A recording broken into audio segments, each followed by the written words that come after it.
Hello, everybody, and welcome back to Talking About Birds, the only Cardinal podcast more exhausted than Albert Pujols scoring from first base. My name is Nate Heininger, and as always, I'm joined by my co-host, Ben Samorka. Hey, folks. And this week, we're talking about the old guys on the team. We're talking about the young guys on the team. We're talking about maybe some pitching bounce back, a little bit of offense, and some news and notes from around the league.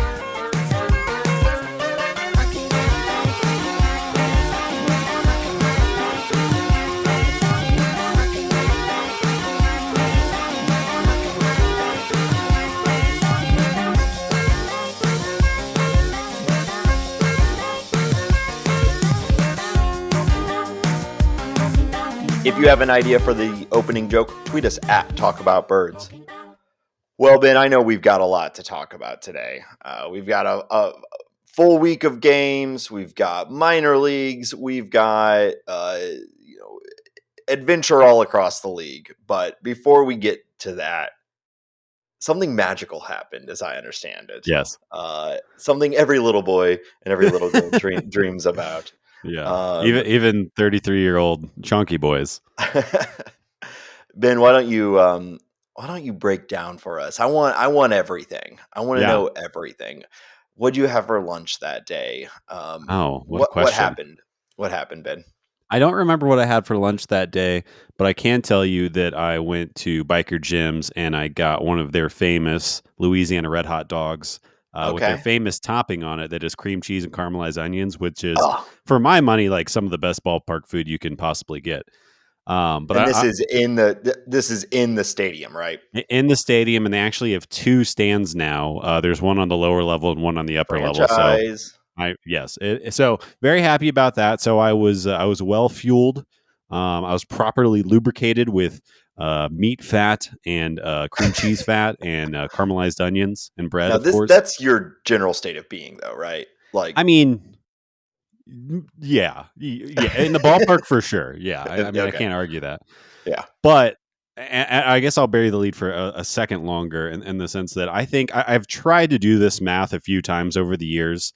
And I would guesstimate that, in my time, I've probably been to 200, 250 baseball games, somewhere around there. I go to a lot of games per year, and over the years, I think it's somewhere around there. Anyways. Well, you and I used to have the, if I can derail it, Ben and I, a while ago when we were more broke, but also had a lot more free time, we would get those tickets, the ticket packs of like 15 tickets.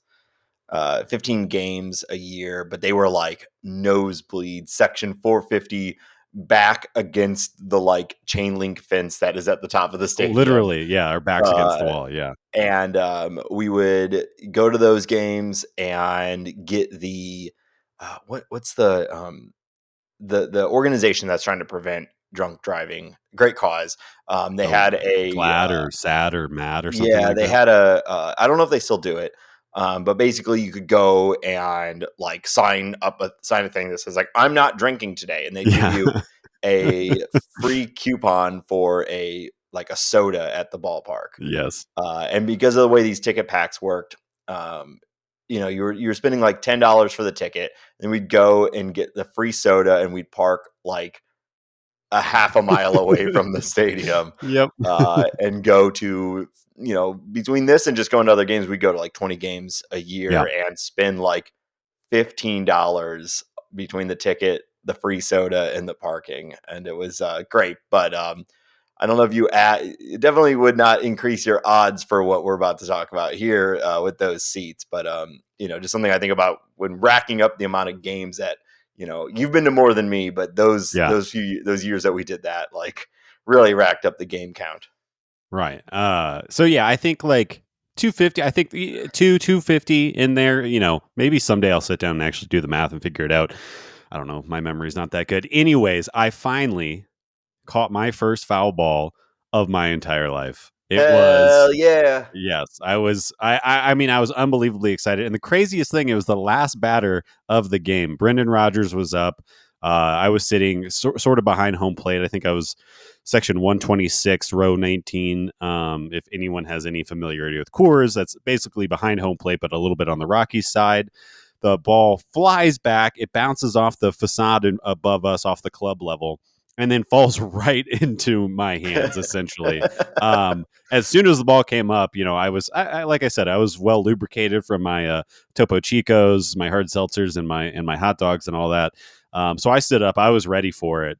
The ball comes right back, basically lands right in my laps, kind of hits me in the chest and stomach area, and I kind of cradle it, catch it. I look around. Luckily, it's like 40 degrees, and it's the ninth inning, so no children are there. So I feel steadfast and righteous in the sense that I get to keep the ball. I got a standing ovation, not a standing. No, I didn't get a standing ovation. That's too hyperbolic. I got a An light eagle clap. cawed and flew down, handed you $5. No, I got a very muted clap and some attaboys from the people that were surrounding us. Obviously, the stadium staff checked in to make sure my fingers were still there. But I caught that ball, Nate. I caught Hell that ball. yeah. I shoved it in my pocket. I looked around at the glory that that had just happened to me.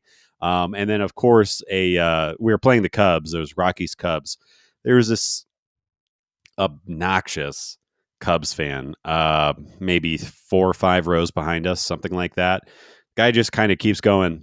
Can I have that ball? Can I? Hey, can I What a have that ball? I was what a wearing a Charlie weird Blackman. what a I was weird wearing thing a to do. no.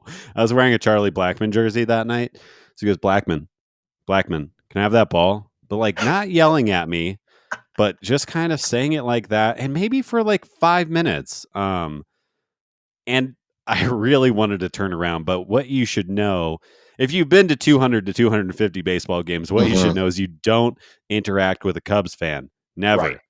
'Cause they're Never. stupid. They're They're stupid and yeah, bad. Neanderthals. You don't want to start a fight. It's like trying to go fight a truck, like you're not going to win. You're smarter than the truck, but you don't want to Yeah. fight the truck. I think we all this might be the most truth that's ever been stated in this podcast Yeah. before. This is something we can all align on. Cubs fans are like trucks. Ben, do you have the ball? Can I see it? I have the ball, but it's upstairs right now, so I Oh, can't show it to you. But it has jeez. Rob Manfred's stupid signature on it, You and a got to good carve that scuff out. mark from where I know a good scuff mark from when Brendan Rodgers hit it. Oh, and Michael Givens was the pitcher. I don't think I said that. Okay. Wi- So yeah, Michael Givens fastball. He was right on it, fouled it right Yeah. back Oh, and right into jeez. my breadbasket. Um, what a weird thing to do as a fan to another fan to just like pester for a ball for the from the if it was like a Cubs player hit it and that dude was like wearing that Cubs player's jersey and was like, hey, that's my favorite player, can I have the ball? You'd still be like, fuck no, get away from me. But Yeah. it'd be maybe a little more understandable. But like just like lightly saying, can I have that ball, can I have that ball? It's the type of person who would be taking that home and telling everyone that they caught that foul ball, Yeah. right? It Like that's exactly what they want to do with it. it was strange, and I also hated it. Um, And to throw a little more shade at Cubs fans, I would actually say in Colorado, relatively well behaved. Much different than going to Wrigley when you're wearing Cardinals gear or in Busch Stadium, but generally well behaved. But we had this other, it was this group from Chicago that was sitting right behind us, and they ended up leaving because they couldn't, handle it. I don't know, whatever. Mhm. And this guy behind me is just we're like 2 outs into the first inning, and this guy stands up and starts screaming about how Dave Roberts needs to come and pull the pitcher out of the game. And anyone listening knows that old man David Ross is the manager of the Cubs, and Buddy Black is the manager of the Rockies. And I mean, this guy, it wasn't like a good, hearty heckle. It was as if somebody was putting like hot needles to his skin. He was screaming. So really What bad showing for the Cubs fans. I don't know what the hell was going on. were they riffing on the Kershaw thing? They didn't connect those dots, and I wasn't getting there from. But like I said, we were 2 outs into it. It was who I can't remember off the top of my head who was starting for the Cubbies. or no, sorry, he was getting on Kyle Freeland. Because weirdly, I've been to three baseball games this year, and all three have been Kyle Freeland starts. So I don't Well, know all right. I what's hope going on you're there. now that he's locked in with or with the Rockies, they got their man. I guess. You're going to see many more Kyle Freeland starts, which it's going well this season so far for him. So they got to get him before his price skyrockets. Yeah, he's Denver's own. I think that's really why he got signed, because the Rockies are that they're just going to go give money because he has a mountain tattoo on his arm. I don't know, but yeah. Anyways, Rocky fans and Rockies do love mountains. Colorado people love mountains. I've talked about this before, but Yeah, I've been to a Rockies game where they literally give a standing ovation to the mountains. whatever. You guys carve an arch into your grass. We don't. Nobody makes fun of that. Yeah, because that's tight. Okay. And also, people don't stand and cheer for it. Mountains are It would, tight. What are you talking about? well, yes, mountains are tight, but it's standing and cheering for them is funny to me. If we said, now let's all cheer for the St. Louis Arch, and everyone stood and cheered for the St. Louis Arch, I would also think that that's funny. I think that's good, actually. I think that people should start doing that. That should The be like, Rocky, rather yeah, than the wave, just do an arch cheer. yeah. How would you? So we were like, this is You for the arch. Oh, Yeah, you do like and then make like nobody. You can't see me right now, but yeah, make yeah. a dome or like a half arch shape with your hands. So I think instead of the people would like wave, that. Yeah, we're doing like a YMCA, the A of YMCA, but more round it off. rounded. Yeah, Yeah, an arch, you might yeah. say. I think I that's like good. that. Yeah, I think we. I think let's start this next. All right, if you're listening to the show, the next game you go to, start the arch wave. Now that I I can will. get behind. I was gonna say I'm kind of anti-wave. I find it to be a little bit obnoxious, and I really don't like when people are giving me looks or encouraging me to wave with them. You can wave, but don't ask me to wave with you. If I wanted to wave, I would wave. I can see what's going on. Yeah. I've gone through different phases of my feelings towards the wave. I was pretty anti-wave for a while, for the same reason that you were saying. Like, it's kind of obnoxious, and it can be particularly obnoxious when it's like at a critical moment in the game. It's like, Yeah, that's I how want to I watch the feel. game. I don't want to like, oh, here it comes. Ah, Yeah. now I've evolved a little bit more to say, like, whatever. Everyone's having fun. People are at games for different Oh, reasons, and they do want to your have a good thing. time. Yeah. Do your thing. Just don't look at me and be like, well, this guy's not doing the wave. Or get up, do it. Yeah. That shit drives me insane. Yeah. The personality type to be the one who's like, I'm gonna be the guy who gets the wave going. It's some sort of Yeah. weird power trip. They're also the ones who are like, hey, give me that ball. Hey, give me, give me that ball. I think I've heard it described as main character syndrome. Maybe Yeah. that's what's going on there. But I yeah, don't know. I am. Again, it's whatever. Do It's your fun. If you're thing. having a Do your good thing. time, go to games, have a good time. I don't care. But yeah, I I think the point is do your own thing, have I, fun, whatever. I feel like I'm coming out hating on baseball fans right now. That is not the case. Mhm. I just happen to run into a few obnoxious ones, and maybe I'm a little bit spicy. No, it's okay. They're Cubs fans, Ben. Yes, We're in a safe space here too. you know, They're like I, trucks. I was at the Rockies game last night. It was Rockies versus Phillies, and it was a great game. Rockies won, and I had this row of Phillies fans sitting in front of me. They were great. There was a guy wearing a Pat Burrell shirt, and I said, "Wow, that's a great jersey. You don't see Pat Burrell shirts very often." And we had a great conversation. He also had a Savannah Bananas hat. He was my kind of guy. Hey, all Um, right. so yeah, I think it's a Cubs fan specific thing. They're Yeah. stupid. Not that Phillies fans are good, but better than Cubs fans, I guess. Yeah. All right. Well, Ben, I'm happy for you. Proud of I did you. it. Way to make you made the catch. I did it. Um, and Yeah. someday it's gonna have to hit me in the face, and someone's gonna have to give it to me. Someone's gonna have to like feel bad because it hit me in the face, and they're Yeah. gonna give it to me after the fact. I've resigned the fact that that's the only way I'm getting a foul ball or a home run, like that one that Do you see the ball Arenado hit that guy right in the face? It's like, that's me. That is, everyone's gonna be standing and be like, Uh, "Yay, what?" Break my yeah, glasses. Someone it falls back into the field, and Tyler O'Neill's like, "Hey, buddy, oh hey there, guy." yeah. And he's gonna give it to me or something. Ferdinate. Yeah, this one's for Nate. I think that's the only way I'm getting one, or Yeah, the thing where like I'm in the section where everyone is gone and the ball lands, and I have like my time, yeah. to like find where it landed underneath the Slowly seats. meander. Yeah, Yeah, bring out your but it'll cell phone still take flashlight. me. Yeah, it'll still take me like 10 minutes to find it, but Yeah, but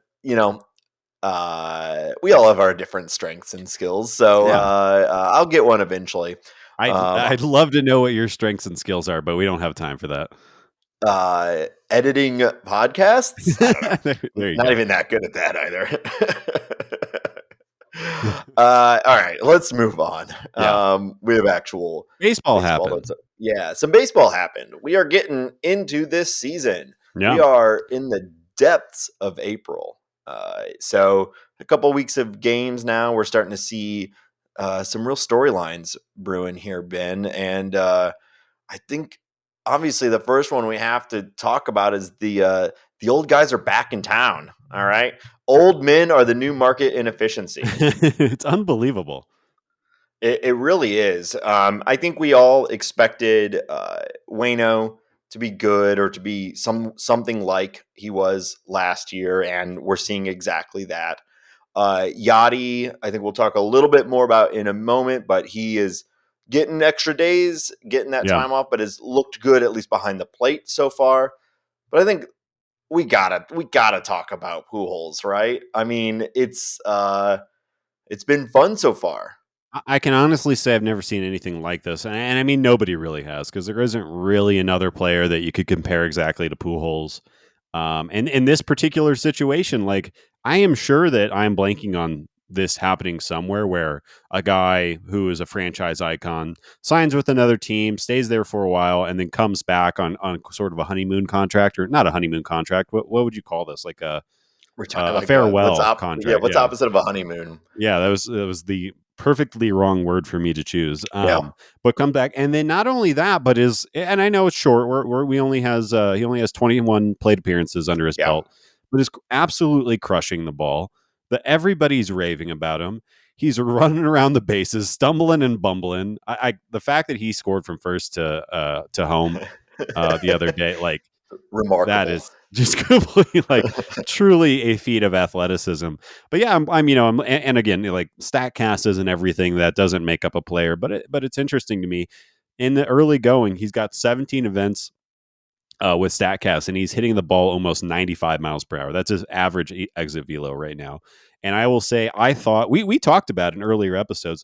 I thought that there was going to be a time and a place for Pujols to be successful. I thought Ollie Marmol was going to be the manager or the type of manager to put him in those positions to be successful. And I thought we were going to have some really good moments. And Pujols was going to hit, 5, 6, 7, 8 home runs this year, and we were all going to love it. And Yeah. I was talking about flying out to St. Louis for the final series and all that stuff. He's crushing the ball. He is hitting the ball really well. He's having really solid at bats. He's taking walks. He's hitting the ball hard. He has an expected slugging, which these take a while to stabilize, and it's still very early. But his expected slug right now is 802. And I don't think Not even in bad. the rosiest dark red Cardinals colored glasses did anyone ever expect that. Even being a thought like or Yeah. the probability of what has happened was so low it wasn't even in our minds. No, I mean, we were saying play him against soft tossing lefties and let him hit eighth, and let's all just smile and hug each other and remember the good old days. And instead, he's been a key contributor to the Cardinals' early success. This has been a really good start to the season. We're going to talk about some of the games specifically here in a minute. But yeah, I mean, the only thing that I think like again, we've said it a number of times, incredibly small sample size here. But Yes. if you watch his at bats, he is, I think he's adjusted his approach. We talked about that last week. He's got a whole new batting stance.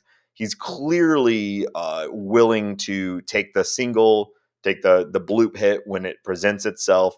The amount that he's going the other way looks fantastic. His BABIP is high, especially for a man of his speed. So that's batting average on balls in play. It's sitting at 389 right now. So we can expect some regression there. But what to Ben's point, his expected slugging is very, very high. So he also could be getting, we might see some of the average, or we almost certainly will see some of the batting average decline over time as he gets more plate appearances. But the hard contact is real, at least so far, and I think we can still expect some good power from him. But he looks like a totally different player. He's having a great time. Everyone's having a great time. Do you see that the thing the other day where he was out there?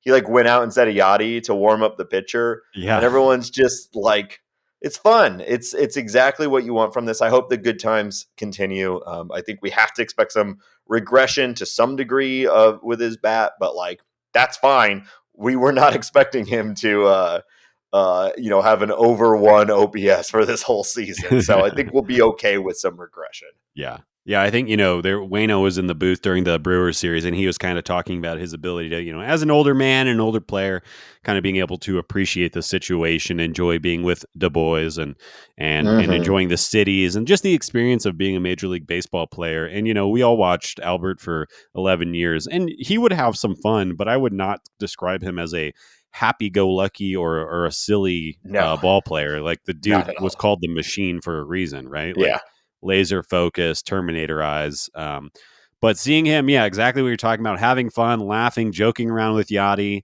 I mean, how infectious is that? It just, this Yeah. season, we were already pretty excited about this season before the Pujols signing, but this has just like added a gallon of gasoline to the flames of all that. And this has been, yeah, I mean, just so If much fun. if he were to retire today, from a Fangraphs WAR perspective, this would be his best season since 2016. Yeah. Yeah, and, I'll just say one last time because it does need to be said. This is very, very tiny sample size, but encouraging. We believe. I think this podcast is pro rest, right? Rest your players, especially your older guys, and maybe enhanced performance. Lies at the end of that. Not necessarily 778 slugging percentages for a 42-year-old player, but I definitely think that there's merit to that, and Ollie seems pretty committed to it. So I'm digging it. Yeah, absolutely. Well, speaking of giving more rest, now we know he's been dealing with some nagging issues, but nothing too serious. But it has resulted in Yachty having even more days off than I think we were expecting, which has allowed Andrew Kisner to really get a fair amount of starts, which has been nice to see. Ben, what have your thoughts on Kisner been so far? Yeah, I think. Well, I think I'm happy with it. I think that he looks good behind the plate. I think that he seems to be receiving the ball better than I remember, and I do. I really like. I've been watching his post game interviews after, the Bally Sports ones after every start that he's had, and he's just like so positive and happy to be there. And that's speaking of infectious, that's really fun to watch. But I'll say something that has been fun, and this is not meant to be a slight on Yachty or Molina at all, but it is fun to have a much how to say this, like Andrew Kisner is a lot more athletic, Yeah. and young and flexible and taut than Yachty or Molina. I chose my words carefully. Yeah. um, Very and, tight. Toy, there's a toy, toy at like a bat that he toy. had. I'm driving past this.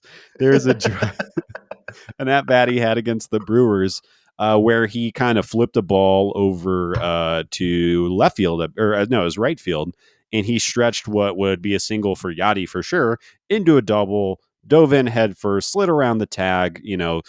Being Yeah. able to see that kind of athleticism, not only behind the plate, but in the batter's box and on the bases, is really fun. This is, I think we're kind of pro dual catcher, and I think this is one of those reasons. And sometimes it makes a lot of sense to have the younger guy in there. I definitely think, like, if I had my druthers and I was building the lineup on a daily basis, I think even when Yachty gets kind of back into full playing shape, or the soreness goes away, or whatever you want to call it, I'd be starting Kisner, fairly regularly. I'd definitely be starting him against high velo starters, your Noah Syndergaards of the world, your Corbin Burnses of the world, those type of guys, just because I like the matchup a little bit better.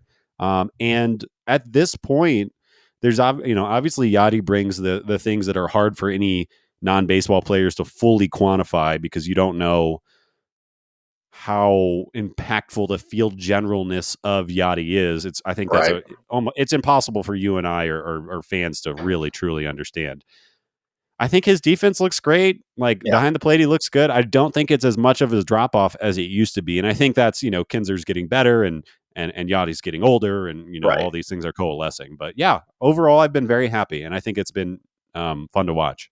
Yeah. And a lot of that stuff, the field general elements, Yachty can still do from the dugout. Yeah, He can call games alongside Ollie, and he can read the field and give the scouting report to everyone there in the dugout. So it's not the same, of course, but it's also not nothing. Yeah, I think it's been fun. Kisner's been getting a lot of love, and I think that's fair. I don't want to be the Debbie Downer here, but just to share two stats that are interesting. He does, in his very short amount of plate appearances, have a 43.8% strikeout rate, which is high. Now, of course, when you haven't really played for like 4 years in the major league level, of course, you're probably going to strike out a lot. And his BABIP is sitting at a cool 571. So a little bit of luck on the hits that he does have. But his at bats have still looked generally good. It's only 16 plate appearances, so yeah. any single event is going to result in a significant percentage. But you generally don't like to see a very high K rate and a very high BABIP. So we'll see how those evolve over the season. To help Andrew a little bit out on that, I will say, most of those starts came against Brewers pitching, and Brewers pitching is unfortunately very good. So That's I'll true. help him out a little bit. But yeah, no, those are numbers that are either going to get you out of the bigs, or hopefully cool off a bit. um, so some things that are also going well here. We've spent so much time talking about Nolan Arenado. The leader of the pack for my draft day selections at the Yeah, beginning of you the did good. season. You got to. I'm sure you're feeling real bad about that. But Arenado continues to look like the best player in baseball, both defensively and offensively. It's fantastic. I don't know how much more there is to say right now compared to what we talked about last week. He looks great. Got the long hair going. He just top of his game. Also just turned 31. Happy birthday, Nolan Arenado. I think the more surprising success story right now is a guy that you and I were both pretty low on. Yeah, Um, yeah, I think most Cardinal fans were pretty low on, and I think it's fair. But Tommy Edman, who today's lineup, we're recording Wednesday in the middle of the day, lineup just released, leading off in tonight's game. yeah. So there's kind of two stories going on there. But let's talk about Tommy Edman. What are your thoughts? It's hard to quantify. Looking at the numbers, obviously they're very good. It just seems like he's he's just hitting the ball hard. I think there's not much more analysis I think to add to it. He's hitting the ball a lot harder than he did last year. Like his rates are pretty similar to where his career numbers have been. There hasn't been some massive change. He's walking a little bit more than we're used to seeing. But I mean, it's the power. The power swing is the difference in what we're seeing, whether it's from the left or the right side.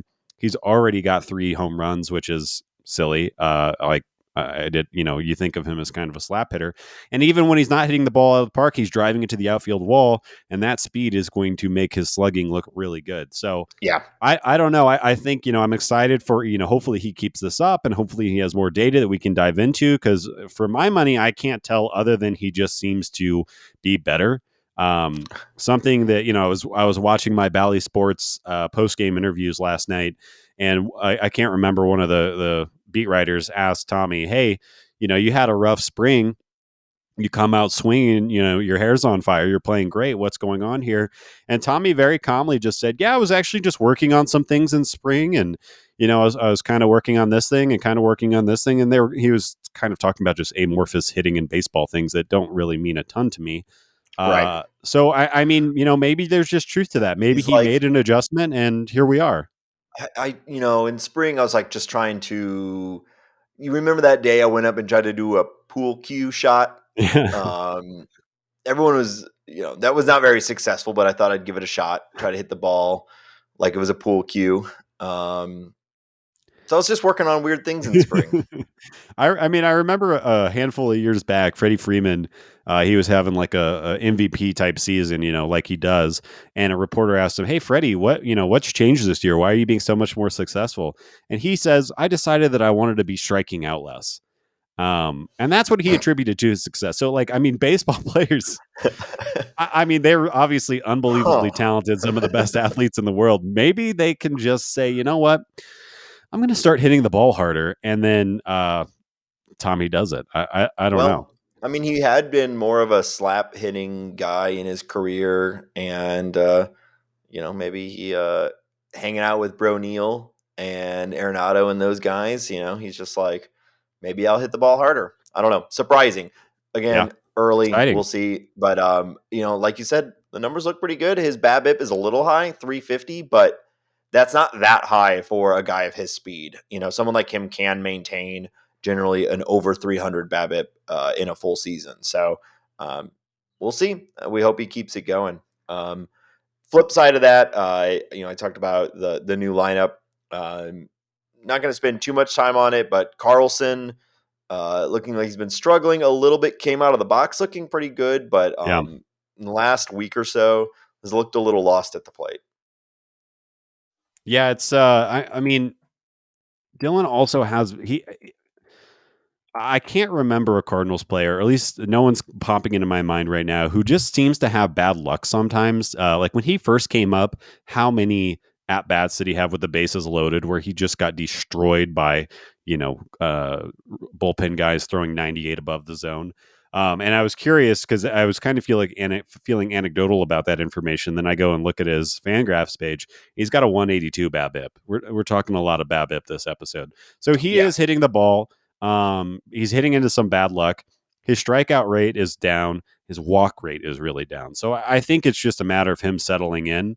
The good thing is the defense has been great. The base running has been great. I feel like he's even looks a step quicker this year, which maybe is something I'll look into and we can talk about next week. But he's going to be good. He just needs to figure it out. And he's, yeah, if he's sophomore slumping, if he has to adjust to the adjustment, it's nothing that I'm worried about.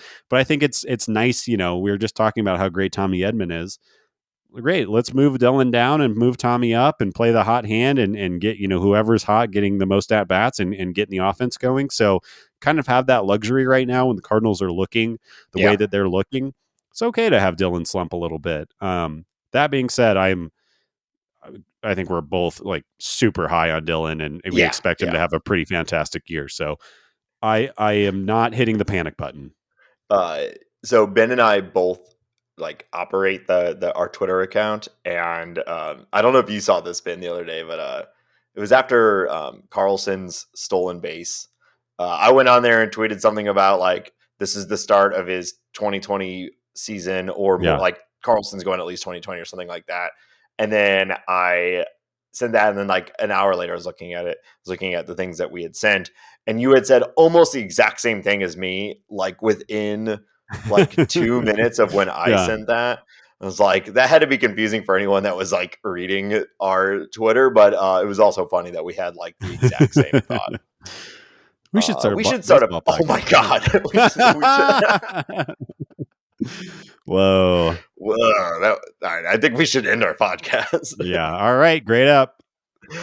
All right, let's move on. So we've seen now a couple weeks of Marmal as a manager, and I think we're already seeing some of the things that we were hoping for from him. That more analytical approach, and a interview with him came out recently, I'm sorry to read so much on the show, but I think this is an incredibly informative interview that he had. This was from the Post Dispatch, so I'm just going to read it. So this is quoting him.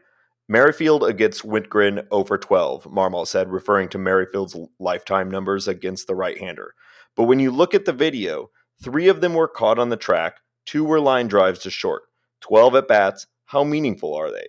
Because with a little better placement, he's 5 for 12 with 3 doubles. How are you feeling about that matchup? When you look at the algorithmic suggestions of matchups, it'll give you a pretty good idea of what the outcome should be over time. But when you also start to look at swing playing, how it matches against his style of fastball and changeup, is it within the path where he usually has success? Is there a better matchup there? So, the 0 for 12, do you look at it and weigh it into the equation?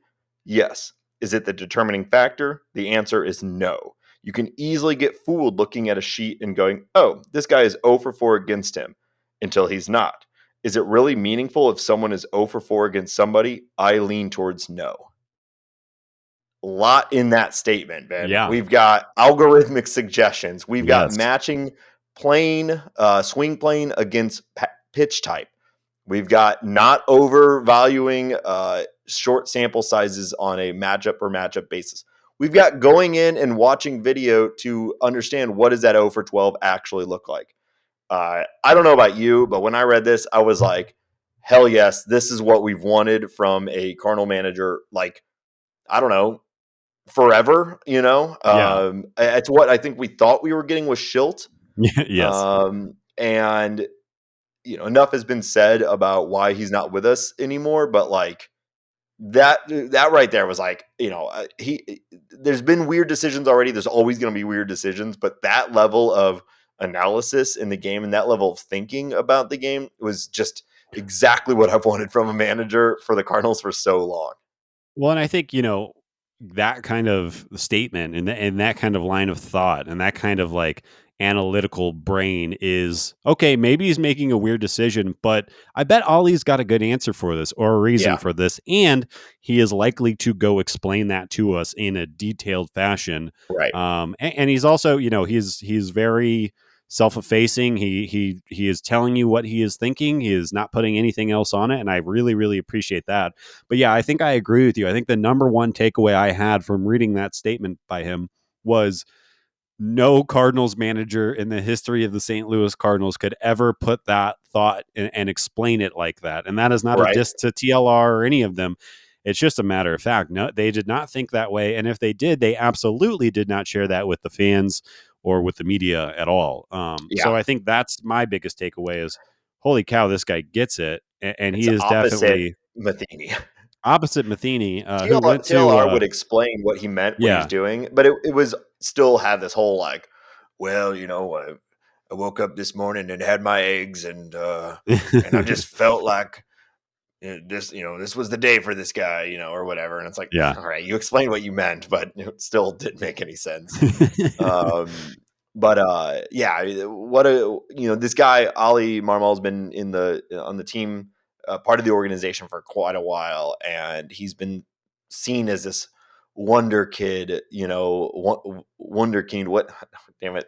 And now I'm a Wunderkind? bit from Ted Lasso. If you've seen the second season, uh, and it's like, you know, he's never been very public. If you're a follower of the team, then you've known about him and you've seen some of his interviews. But like, you know, this is big time spotlight sort of stuff, and it's really impressive. He does a good job of explaining why small sample sizes don't make any sense to overvalue, and you know, how many times do we see Matheny or Schilt like run Matt Carpenter out there and be like, oh, he's over 12, he's due. You Yeah, know, he's a like these like, leader.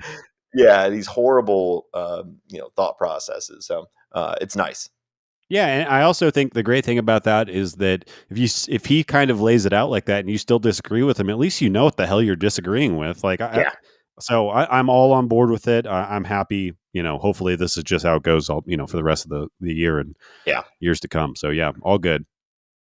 All right. So the Cardinals had a series in Milwaukee, which 4 game set in Milwaukee. The first real, you know, good team that the Cardinals have played this year. sort of an early test after a good start to the season. I thought it was, anytime you go to a 4-game series again in the home stadium of a rival, a good rival, it feels like a big moment for the team. And ultimately, my takeaway was that it was a great series. Now they Yeah. won two of four, which is really what you're hoping for. You're hoping for a split. If you can win the series, great. But split's what you consider a success, and it was very nearly not a split. I Yeah, felt like absolutely. the Cardinals, Cardinal colored glasses on here, but like I felt like the Cardinals looked like the better team in that series, despite it being a split. Yeah, and I think you're facing some of the best pitchers in the league, definitely the National League, and by far the National League Central. And you walk in there and you put up 18 runs.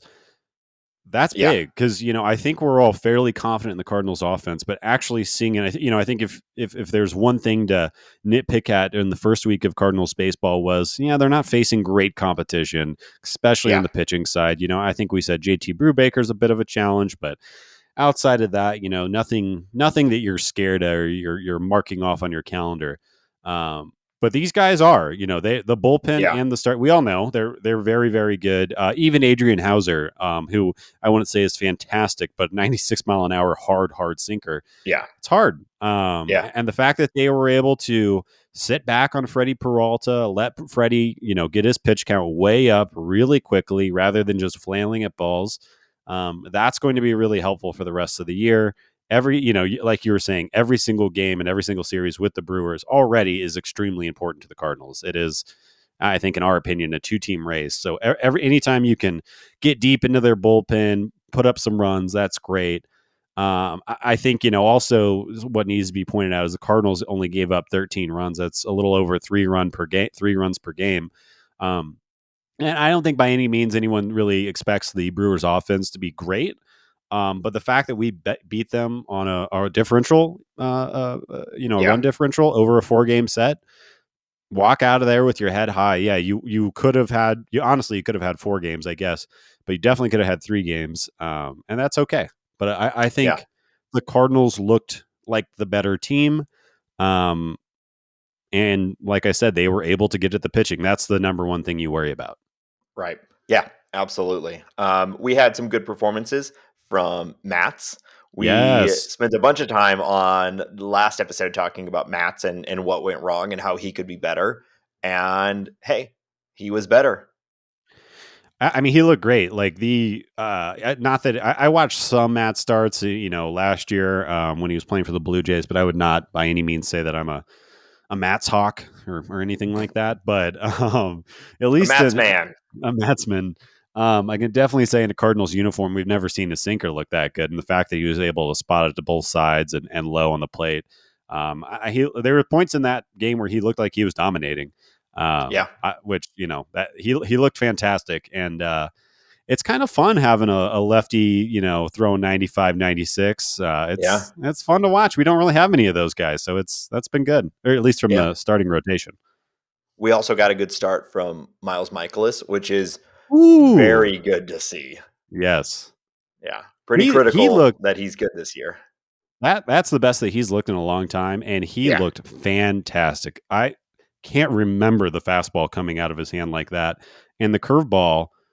He was just throwing it at will, and it was breaking huge. He looked great. I think I said a couple episodes ago he is my pick for the kind of breakout or comeback or whatever accolade you want to throw at him. I think he's going to have a great year, and that right there I'm I'm gonna get overexcited about it. He's got to start tonight after we record against the Marlins, and I think that's going to show us a lot too. Yeah. Back to back starts is going to be a big thing for him. Him coming out and being healthy, having that fastball coming out of his hand again well. And I kind of, like I said, if he's spotting the fastball and he can throw up the curveball and he's not humping it up there, where you can kind of read it out of the hand almost because it's so loopy. Right. The guy's going to have a great year. So I think, put your party hats on or whatever the hell, like get excited. I think I'm giving everyone the permission to be excited about Miles Mikalaus. Oh, whew, I was worried. Um, but I appreciate the permission. I It's am condescending, mate. consider myself excited. Look Okay. at me. Oh, yeah. This is my excited face. Oh, I hate you. It's good podcast work. Cool. Yeah, I think this past week, the first 2 weeks, the Cardinals are 6-3. We've had games against bad teams. We've had games against good teams. And there's obviously things that could get better. We've talked a little bit about it with Carlson. We haven't really touched on Goldschmidt, but we're not worried about him. There's areas for improvement. But there's a lot clicking on this team right now. Yeah. And a lot of the things that we were hoping for to start the season are working. So, yeah, I think a lot to be excited about. I know we want to talk about some of the baby birds out there that are having a great time. But before we do that, want to remind everybody that this show is supported on Patreon. If you love the show, want to support us and the show's growth, check it out at patreon.com/talkingaboutbirds. Uh, Anyone who supports the show through Patreon gets to join our Discord, which I am hereby branding the Bird Scored. Yes. Yes. You So just, shout I out. didn't know that was, I like that. That's good. Yeah, I just came up with that. Tweet, So y'all. yeah, tweet y'all. We're calling it the Bird Scored now. Shout out to the Bird Scored, to my birds in the Bird Scored. My friends Tria Turner and Sean Mania of the Bird Scored. Wow. Also, shout out to new patron Joe Boria. Thanks for being a part of it. We appreciate it. You get a kiss too, just like our last Ugh. one. Um, so yeah, if you want to support the show, we talk baseball in there, and as the show grows, we'll do some episode planning, and just a great way to be a part of the show. Ben, tell everyone where they can find us online. Yeah, the socials. Definitely follow us on Instagram at Talking About Birds. Like us, poke us, share us, story us, all the other Instagram stuff. You can also find us on Twitter at Talk About Birds. Tweet at us, converse with us, join us. I don't know. Like us, share us, tell your One friends about of us. us. Yeah. Just keep tweeting, tweet, like I said earlier. If you have any questions about us, podcasts, baseball, Nate's personal life, anything like that, you can always hit us up at talkingaboutbirds@gmail.com. Send us your emails. Also, Nate and I are thinking about starting a TikTok. Is that a good idea? Is that a bad idea? Tweet at us there. I think we're kind of old millennial, sticking our Yeah. heels in the ground a little bit, but tell us, is that a good idea? Should we do that? And I also like to mention, find us on Spotify, all your podcasting apps. Make sure to rate and review, share that stuff. Tell your friends, please. Yep. Tell your friends.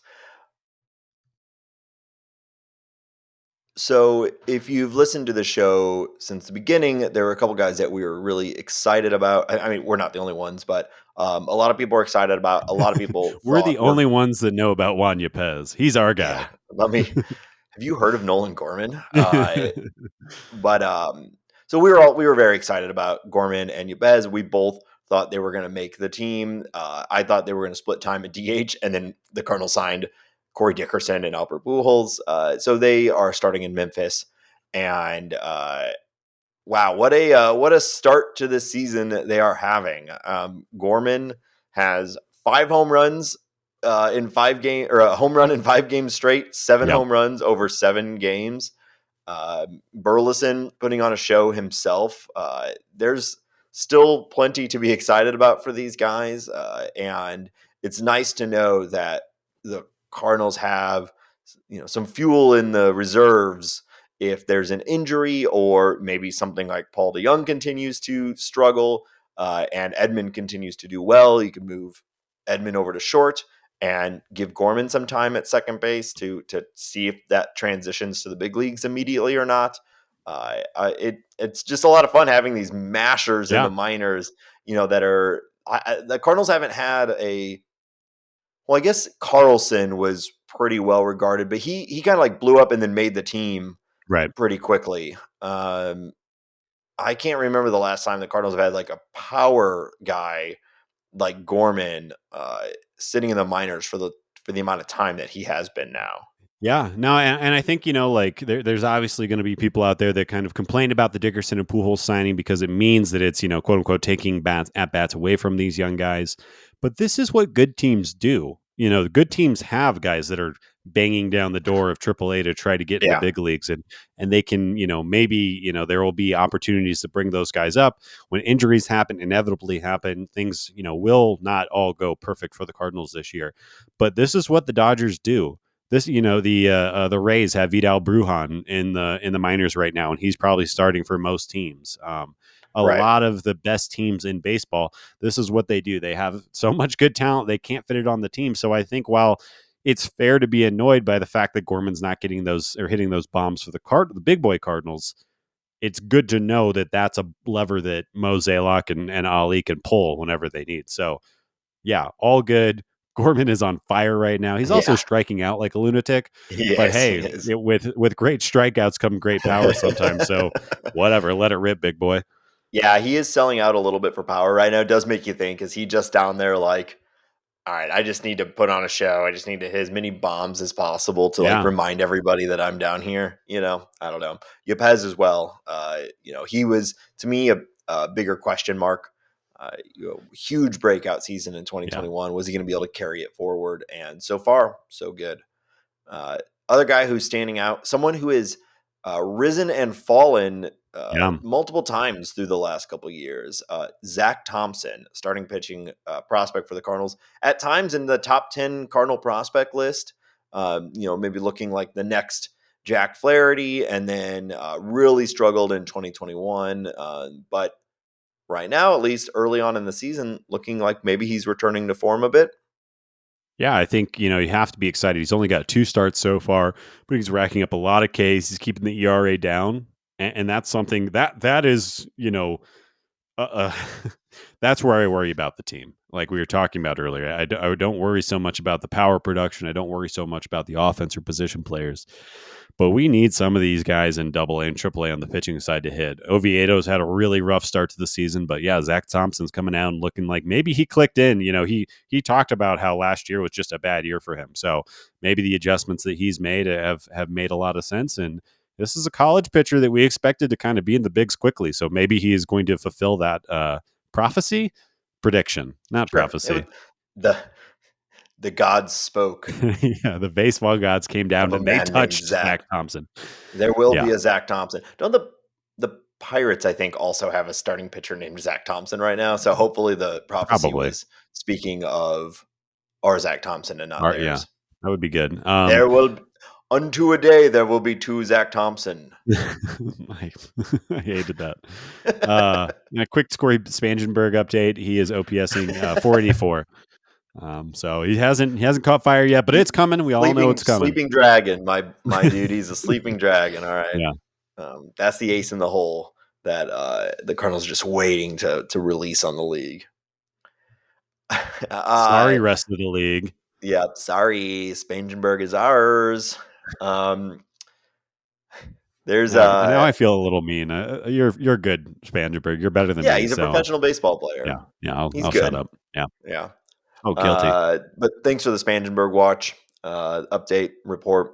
We're all on the edge of our seat for that. Yeah. Uh, you have here something to that. I'm looking at my little outline here. Something that just broke the other day with a Oh very yeah. funny image of Manny Machado not looking happy at all about it. Forced obvious. Is he ever happy though? No, I don't think so. So why would you pick him to be part of the launch of this? Of all guys, Yeah. So it's been announced. It's been a long time coming, especially with the Nike swoosh added a couple years ago. But teams will be able to place uh, advertising patches or whatever onto jerseys. I do believe there's still a fair amount of limitations. We're not gonna get a like NASCAR style, uh, just like covered in advertisements. Yeah. We St. saw the Louis first one. Cardinals brought to you by. Well, that cracks me up. That everything in a broadcast is brought to you by someone. They'll be Yeah. like, that bases loaded walk was brought to you by Mitsubishi. It's like, do they want to sponsor that? I guess it doesn't really matter. It's just Yeah. getting your name on the That broadcast. But untucked back pocket is brought to you yeah, by. Yeah. Ooh, that comebacker off the pitcher's face was brought to you by Don Brown Chevrolet. Uh, If they could sell that, they would. yeah, probably. So there's going to be patches now, or starting in 2023 on the uniforms, or on the jerseys. I don't know. What are your thoughts, Ben? It's stupid. It's Yeah, stupid, and I hate it. You know, we've lambasted the owners for trying to squeeze every little dollar out of this sport that they possibly can, and this is one that I do find gauche. I also understand that it's going to happen because other sports are doing it. It's obviously really it's a very normal practice outside of North America. yeah, So it's coming. I hope it is not as aggressive as like how it is in the Premier League, where it just says Samsung across somebody's chest rather than the team name and everything like that. And I think being a Cardinals fan, and I think there's a couple other fan groups out there that have great jerseys. Like the Cardinal, like I know I'm biased, but if I had to rank it, I would put the Cardinals and the A's for me as the two best jerseys in the yeah. major leagues.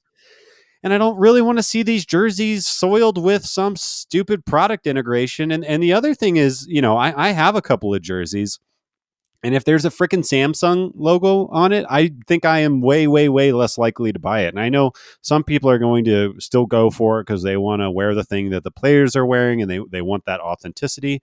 But if and when that does happen, I'll be much more likely to either just go buy a jersey or not buy it. But I am very anti having like a Tums patch on my Randall Grichuk shirt or whatever the hell I'm rocking. Like I just Yeah, don't like that at all. yeah. I participate in those in the like 5K things. Actually, I did the Cardinal Care 5K over the weekend. It was a ton of fun. I Hey, meant you to made talk a about that catch at the at the wall. yeah. I robbed a home run. Yeah. Tyler O'Neill came out and we hugged, and he said, "Great catch." Then Wow. we had a catch for a little while. Oh, It was wow. great. Yeah. Did he It, adopt you? it was more like we entered into a brotherhood. Wow. Yeah, it was Well, great. I believe you, and that's really cute. Yeah, but yeah, it was actually fun. I'd never been down on the field, at least at Bush 3, so it was cool. But anyway, these things always give out these like sponsorship gear. So I Right. got this like Cardinal 5K zip up like athletic wear, and it's actually like pretty nice quality, but it is covered head to toe in all of the sponsors Yeah. that support the 5K, which is great. I'm glad that they support the 5K as for a good cause and whatnot. But it's like I'm never gonna wear this thing. I No. don't, you just feel like a walking billboard, and I do worry about the jersey and like what you said. I think the Cardinals obviously have a very storied jersey. It often shows up not just within Cardinal fans, but these companies and websites and whatnot will do like most beautiful jerseys in Sure. sports, and Cardinals are very often very high up on there. The home But whites are just so good. yeah. Yeah. And even besides just like Cardinals, I think baseball, has this tradition, and we went through this a little bit with the Nike Swish edition a few years ago, and ultimately that one has not really bothered me at all. It's pretty unobtrusive and it's small, and you get it. It's Nike or whatever, Right. they're like the Disney of sports. Yeah. And uh but yeah, I'm more worried now about like a giant Samsung, or what is like the Motorola Yeah. That patch was that was the example for the Padres. yeah, Yeah. It was it Motorola. looks it looks bad. But I guess it is what it is, and we're just being grumpy about it. Not much to take from it. No, they'll sell it. It'll be a thing. It's going to Yeah, happen quickly. I would bet a large sum of money on that. yeah. So let's go into more broader league news. I think there's two big manager decisions that happened in the last week that have been dominating the conversation. One was Kershaw being pulled Yeah. after 7 innings of perfect game and only at 80 pitches, and the other was Joe Madden, Cardinal fan favorite. Uh, We love them. intentionally walking Corey Seager with the bases loaded. Uh, Lots to unpack here. Two very different decisions. two very different sort of outcomes and thought processes. But I guess let's start with the first one. What did you think about Kershaw being pulled?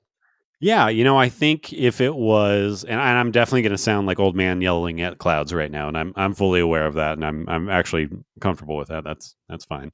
But if it was a no hitter, it's fine. If it really, I mean, if it was anything other than a perfect game, I would be fine with it. But 80 pitches, taking him out, perfect games just don't happen.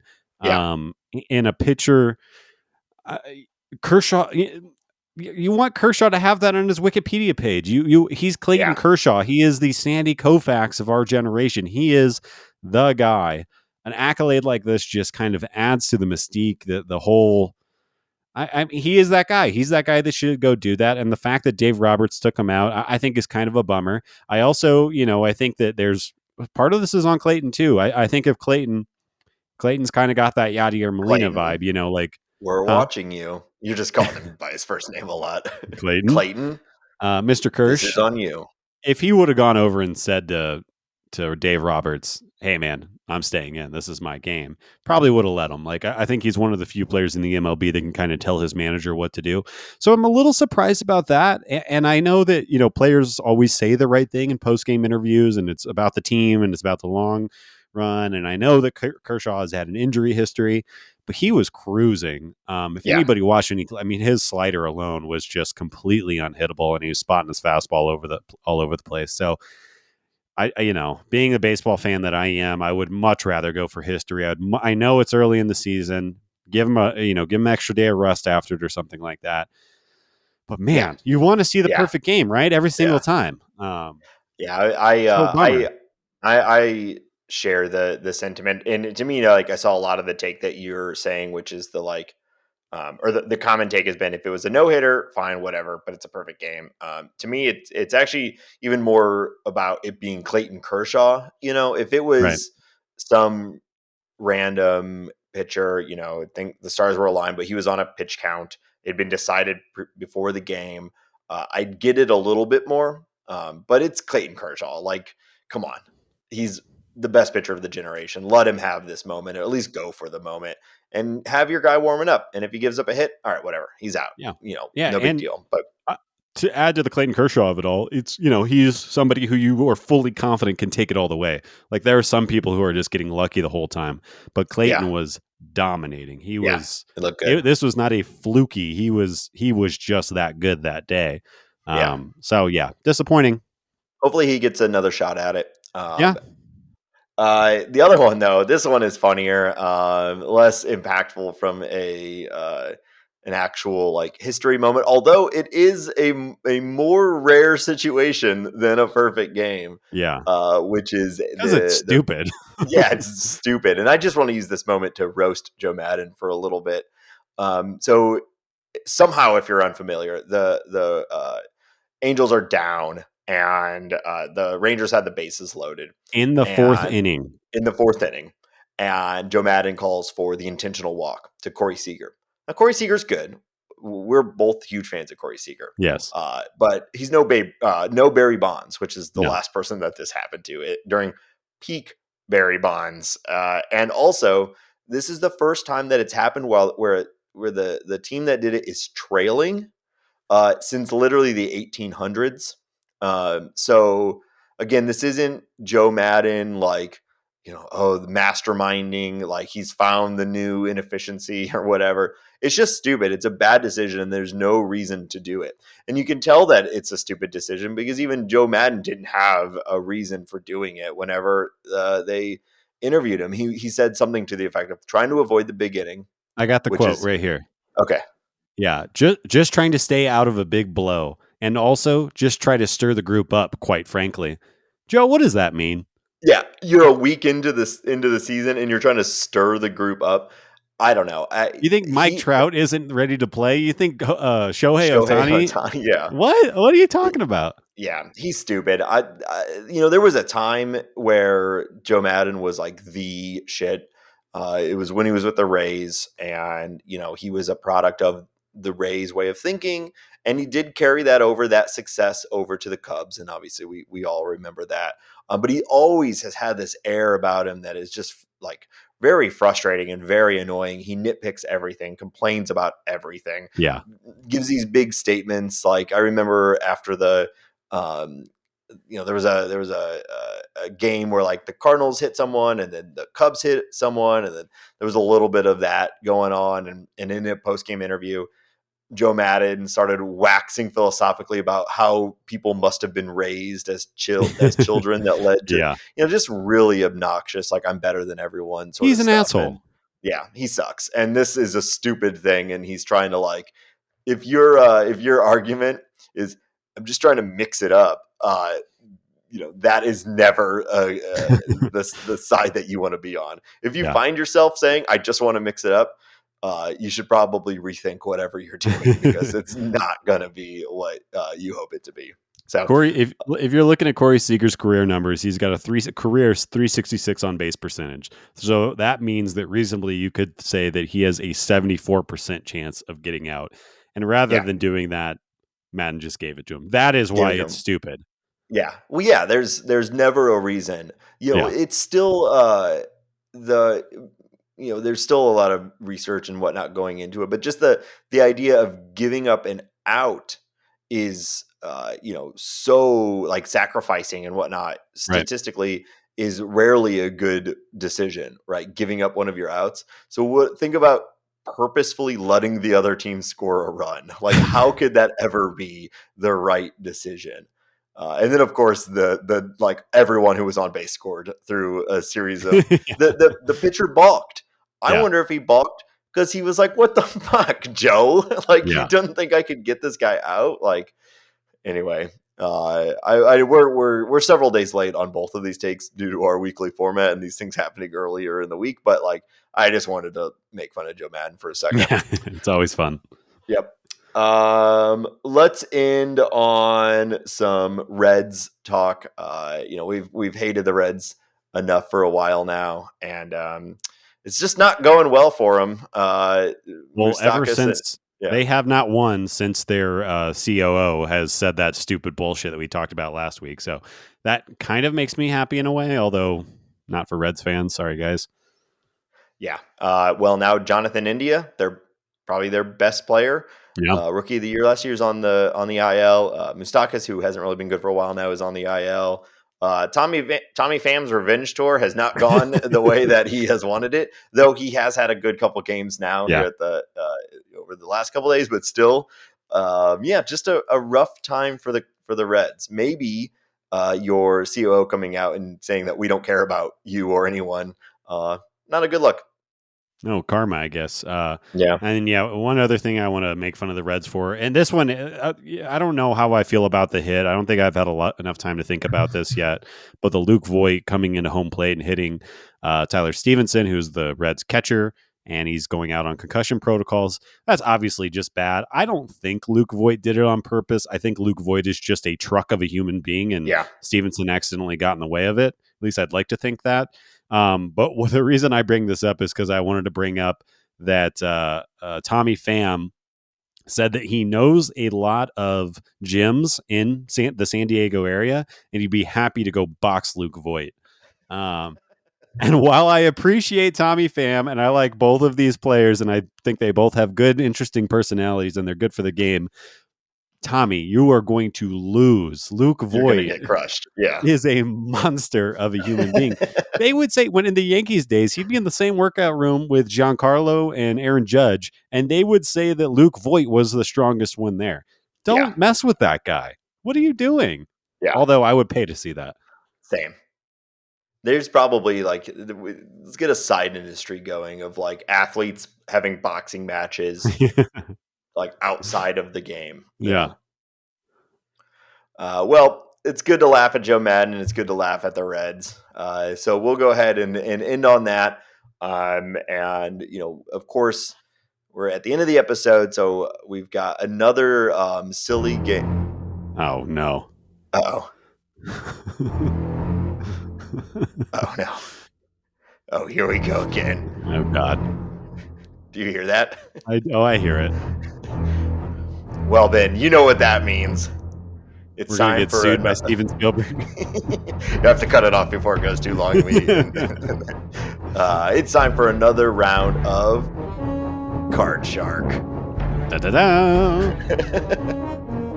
I've got a pack here of All right. 2022 Topps Series 1. I am going to open. It's a fresh pack. There's some ASMR for you. Love it.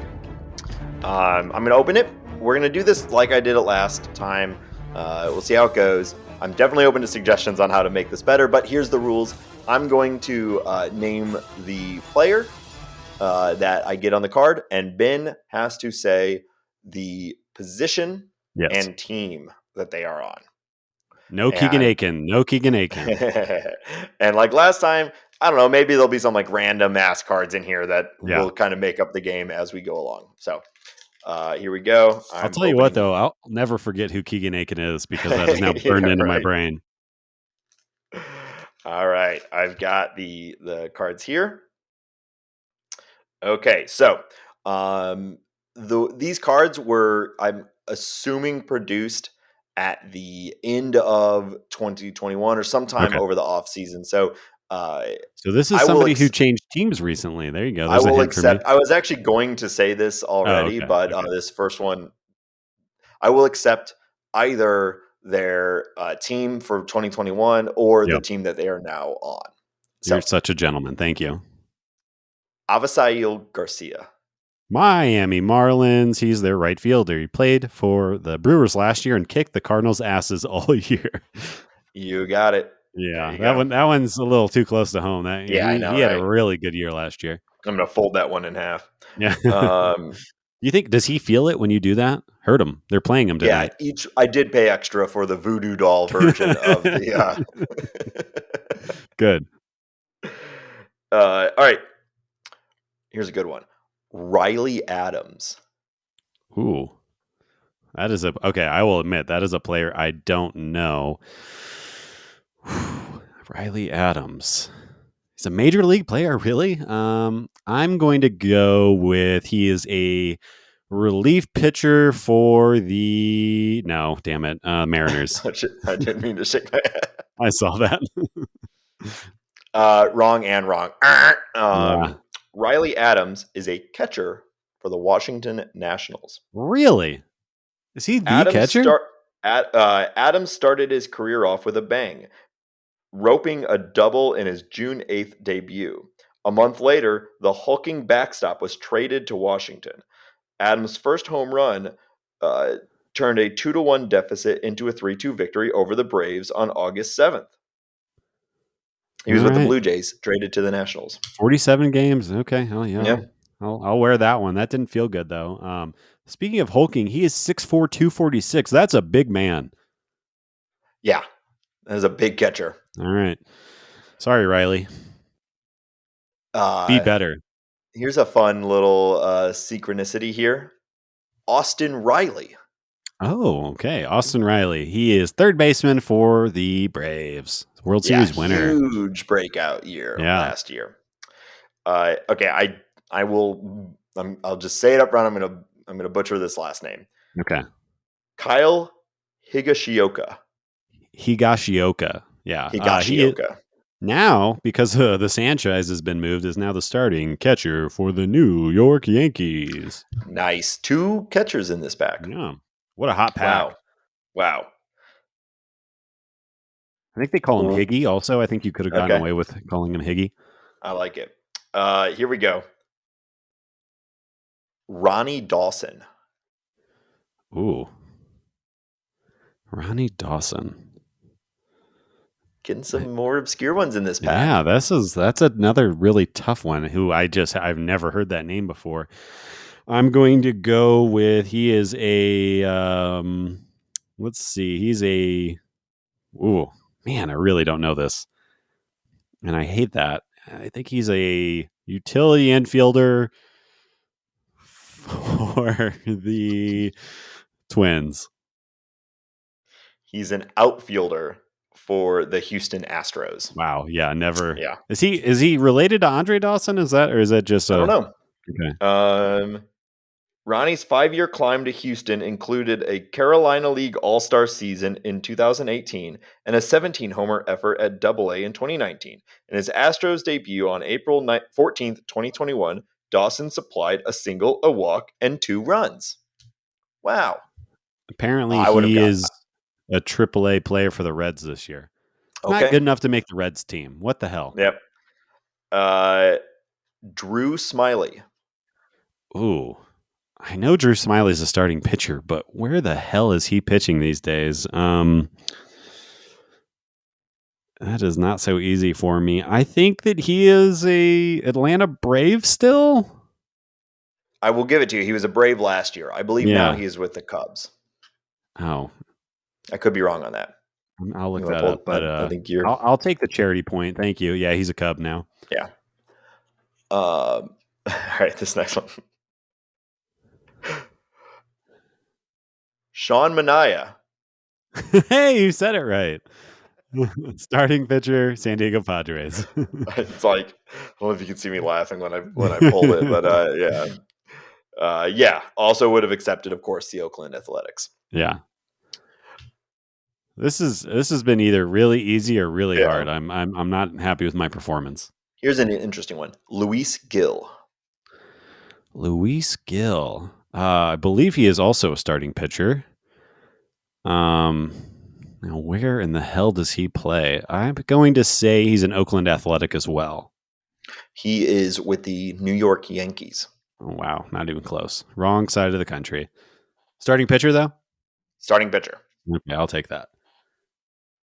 Here's a fun one. Luke Weaver. Luke Weaver, is he even around still? Starting pitcher, D-backs. Nice. Is he healthy even? I hope he is. I always liked Luke. Yeah. Yeah. Big part of the Goldschmidt trade. Yeah. Really the centerpiece alongside Carson Kelly, both still playing for the Diamondbacks. He has 0.2 innings pitched this year, and he has a 13.5 ERA. Oof. Poor guy. We call that one a big oof. Yeah. Woof. Hey, this is fun. I'm going to hold it up to the camera. So this is a specialty card that I can't think of a game immediately for. It's a little Jackie Robinson card. Oh, that's actually awesome. Yeah. Yeah. Perfect timing. First African American to play in the MLB. I could have got that. Yeah, I guess I could have done like a trivia on it, but yeah, did you not know that about? You should know that about Jackie Robinson. What's this weird card? Who is this guy? One thing that was cool being down on the field for the Cardinal game, or down on the field for the Cardinal Care 5K. Yeah. They added this year. They have the wall of retired numbers and like the images. They added Jackie Robinson. Into that. That's awesome. It's really cool. It really sticks out. It's in black and white. It's a Dodger uniform and everything. Really sticks out. But it's great. I love it. That's cool. Jackie should be talked about more and more. He's was the man. Yeah. Just a few more. No, this is a hard one. Da-dum. Max Scherzer. Oh, my dude, Mad Max. Yes. Starting pitcher, New York Mets, and my dad. 2 different colored eyes. Matt Barnes. Matt Barnes is a relief pitcher. I don't think he's quite the closer for the Bo Sox. That is correct. Yeah, he is. They've been doing kind of a committee thing. Yeah. But he has served as the closer more often than not for them. Will he travel to Toronto? Will he not? We don't know. We shall find out soon. Alex Wells. Ooh, Alex Wells. Ooh, yeah, I am pretty sure that he is also a starting pitcher. Where does he play? I don't know the answer, so I'm going to say the Pirates. Close. The Baltimore Orioles. Yeah, I knew it was some shit. Yeah. Baseball America assessed Alex's control as the best in the Orioles system heading into 2021. The Australian southpaw had been an all-star at 4 levels of the farm, averaging just 1.4 walks per 9 innings during the climb. On June 26, Wells debuted with 2 scoreless innings against Toronto, and then picked up his first win in relief 3 days later. Australian. Boy, Rise of Lights. they really seem like they're trying to avoid the bad part of his pitching profile there. Yeah. He's really good at controlling. Hey, he doesn't walk a guy. That's valuable. That is And good. last one, Corey Kluber. Klubot, I believe, well, he's definitely a starting pitcher, and I am 99% sure he is a Tampa Bay Ray this Correct. year. On the card, he is a New York Yankee who he barely pitched for last year. He threw a no-hitter, right? I guess you're right. He squeaked out a no-hitter and then got hurt and then pretty much did nothing. Yeah. Well, that'll conclude this week's I'm Card average Shark. at this. Yeah, that one was better. Well, at Yeah. least there was last pack was like all superstars and like two guys. This had a better range of mid-level players, So apparently I need to go and learn the Baltimore Orioles entire organization better because I just cannot get them. Yeah.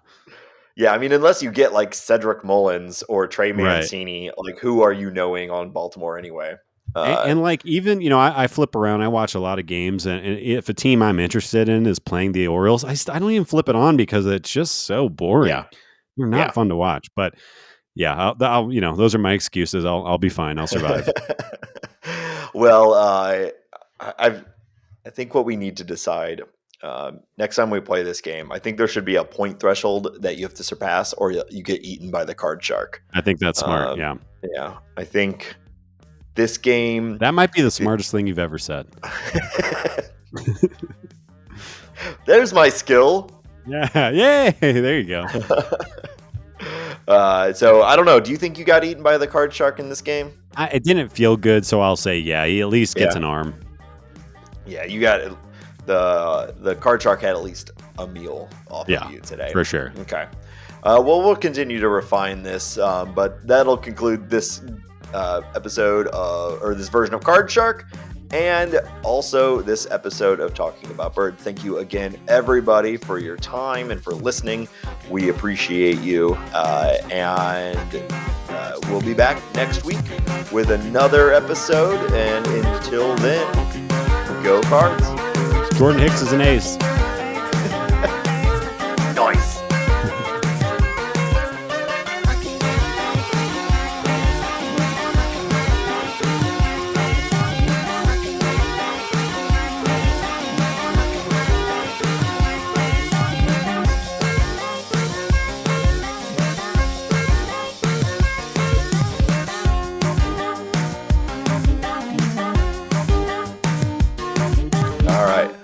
I'm a snake. You're a snake? I'm a snake. I'm a slithery little snake. It's my vocal warm up. Are snakes? Oh, okay. I'm a snake. You asked, "Am I ready?" I said yes, and you said, "I'm a slippery little snake."